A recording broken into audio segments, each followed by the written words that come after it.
दोस्तों तो स्वागत है आप लोगों का। ये इतिहास का दोस्तों पहला लेक्चर है। अतीत में घटी हुई घटनाओं का संग्रह को ही दोस्तों हम इतिहास कहते हैं। इतिहास की बात करें दोस्तों तो इतिहास को हम तीन भागों में बांट सकते हैं। पहले भाग को दोस्तों कहते हैं प्राग ऐतिहासिक काल। दूसरे भाग को कहते हैं दोस्तों आधे ऐतिहासिक काल। जबकि तीसरे भाग को कहते हैं दोस्तों ऐतिहासिक काल। फिर दोस्तों हम बात करेंगे प्राग ऐतिहासिक काल को, तो प्राग ऐतिहासिक काल को भी दोस्तों हम तीन भागों में बांट सकते हैं। पहला होता है दोस्तों पूरा पाषाण काल। दूसरा होता है दोस्तों मध्य पाषाण काल। और तीसरा होता है दोस्तों नवपाषाण काल। फिर दोस्तों आधे ऐतिहासिक की बात करें तो हम लोग आधे ऐतिहासिक को भी हम लोग दोस्तों दो भागों में बांट सकते हैं।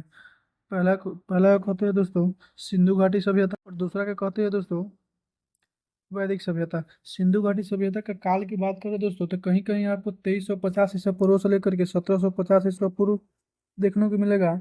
लेकिन कार्बन डेटिंग के अनुसार सिंधु घाटी सभ्यता का जो काल है दोस्तों 2300 ईसा पूर्व से लेकर के 1700 ईसा पूर्व के बीच माना जाता है।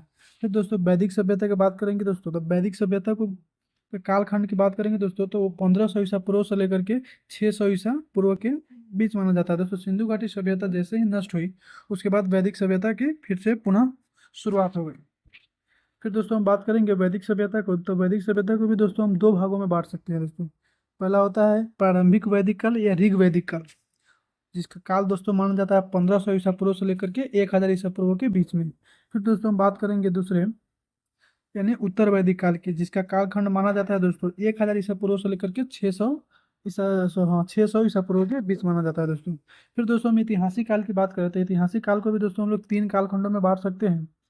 पहला को कहते हैं दोस्तों प्राचीन भारत का इतिहास। दूसरा को दोस्तों कहते हैं मध्यकालीन भारत का इतिहास। और तीसरा को दोस्तों कहेंगे आधुनिक भारत का इतिहास। फिर दोस्तों हम पूरा पाषाण काल में कुछ महत्वपूर्ण स्थल की बात करें तो सबसे पहले बात करेंगे दोस्तों हम भीमबेटका, जो मध्य प्रदेश के रायसेन जिला में हुआ है वो है गुफा चित्र। तो ये आपको याद रखिएगा भीमबेटका जो है मध्य प्रदेश में, ये दोस्तों पूरा पाषाण कालीन स्थल है और यहाँ से जो प्राप्त हुआ है दोस्तों वो गुफा चित्र प्राप्त हुआ है। फिर दोस्तों हम बात करेंगे मध्य पाषाण कालीन कुछ महत्वपूर्ण स्थल के, तो पहला हो जाएगा दोस्तों सराय नहर और दूसरा हो जाएगा मंदाहा, जहाँ से मानव के अस्थि पंजर का पहला अवशेष हमको प्राप्त हुआ है। फिर दोस्तों हम दूसरे स्थल की बात करें तो दूसरा स्थल हो जाएगा दोस्तों आदमगढ़ और बागोर, जहाँ से पशुपालन के प्राचीनतम साक्ष्य हमको प्राप्त हुए हैं। फिर दोस्तों हम बात करें नवपाषाण कालीन कुछ महत्वपूर्ण स्थल की, तो पहला दोस्तों हो जाएगा कोल्डिहुआ, जहाँ से दोस्तों सर्वप्रथम चावल का हमें साक्ष्य प्राप्त हुआ है। फिर दोस्तों हम बात करेंगे चिरांद की, तो दोस्तों चिरांद के बारे में याद रखिएगा। चिरांद से दोस्तों हमें सब पशु के हड्डी तथा हिरण के सींग के औजार प्राप्त हुए यानी कि उपकरण प्राप्त हुए।